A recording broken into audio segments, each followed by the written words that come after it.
សួស្តីអ្នកនរគ្នាថ្ងៃនេះខ្ញុំមកបង្រៀនអ្នកនរគ្នាឲ្យចេះបង្កើតនៅ ChatGPT Pro សម្រាប់ធ្វើការប្រើប្រាស់ free បានអញ្ចឹងយើងចូលទៅកាន់ ChatGPT យើងមកទៅវាយលើ ChatGPT នឹងវាលោតឲ្យតែម្ដងអញ្ចឹងយើង click ទៅកាន់ ChatGPT នឹងមកយើងចូលពាក្យថា ChatGPT log G click ទៅលើវា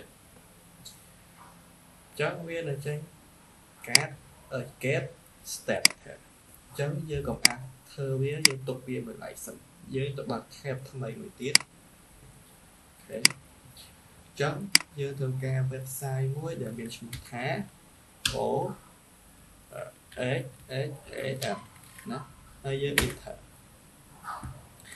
យើងចូលទៅកាន់ website ហ្នឹងមកអូខេ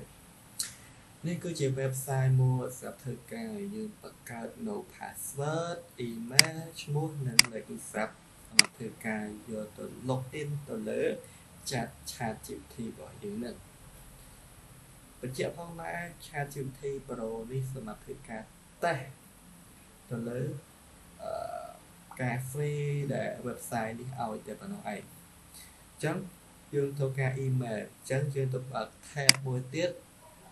ហើយយើងវាយពាក្យ tab ណា tab មែននេះយើងចូលទៅកាន់វាគឺទៅកាន់វាទៀតវានឹង generate នៅ email មួយឲ្យយើងសម្រាប់ធ្វើការ login ទៅកាន់ OXXAM យើងនឹងតែម្ដងអ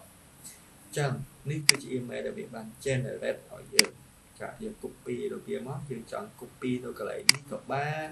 អូខេយើងចង់ like ទៅលាវាហើយ copy ក៏បានអត់បញ្ហាទេ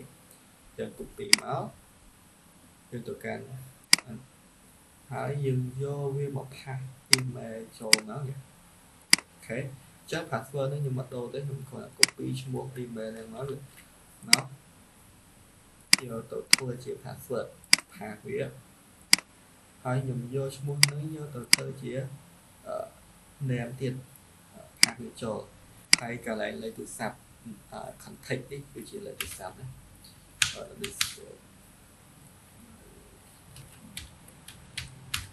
អូខេហើយយើងចុចពាក្យ register ពេលដែលយើងចុច register បានវានឹងនាំយើងមកកាន់ dashboard មួយទៀតផ្សេងសម្រាប់ធ្វើការ login ណាអញ្ចឹងយើង click ទៅកាន់ activate CGAI មក click ទៅកាន់វាប្រកបណាស់ច្បាស់ជាយើងឃើញនៅមាន email និង password នេះអញ្ចឹងយើងត្រូវការ copy នៅ email ហ្នឹងមកណា copy email ហ្នឹងមកយកទៅផាសនៅ ChatGPT របស់យើងហើយយើងធ្វើការ login វាសិនហើយយើងផាស email នឹងចូលកន្លែង email address នេះមកផាសវាចូលចុច continue ហើយយើងចូលទៅកាន់កន្លែង dashboard នេះយើងវិញយើង copy នៅ password ដែលនៅពីក្រោម email ហ្នឹងមក copy ដោយមានការទទួលខុសត្រូវប្រយ័ត្នជាប់ space ជាប់អីណា copy យើងយកទៅផាសចូលហើយចុច continue ពេលនោះវាប្រកបណាស់ជាមានឲ្យយើង verify code verify code ចូលអញ្ចឹងយើងចូលទៅកាន់ dashboard យើងវិញយើង click ទៅកាន់កន្លែងនេះណាលេខ 3 click ទៅលើវាមកវានឹងមានកូដនេះឲ្យយើងអញ្ចឹងយើង copy កូដមក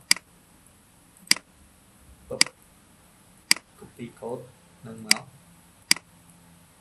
យកទៅផាសចូលសុំទោស copy អត់បានបន្តទៀត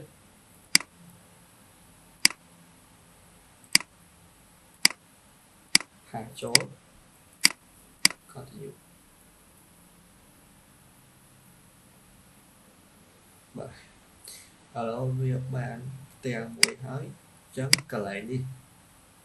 គឺជាឈ្មោះ email ដែលយើងធ្វើការ login ទៅកាន់ ChatGPT មួយហ្នឹងអ ចឹងយើងចង់ប្រើមួយណាបានតែពីរហ្នឹងវាមាន personal workspace វាមានកន្លែងនេះ member ចឹងខ្ញុំយកលើអូខេ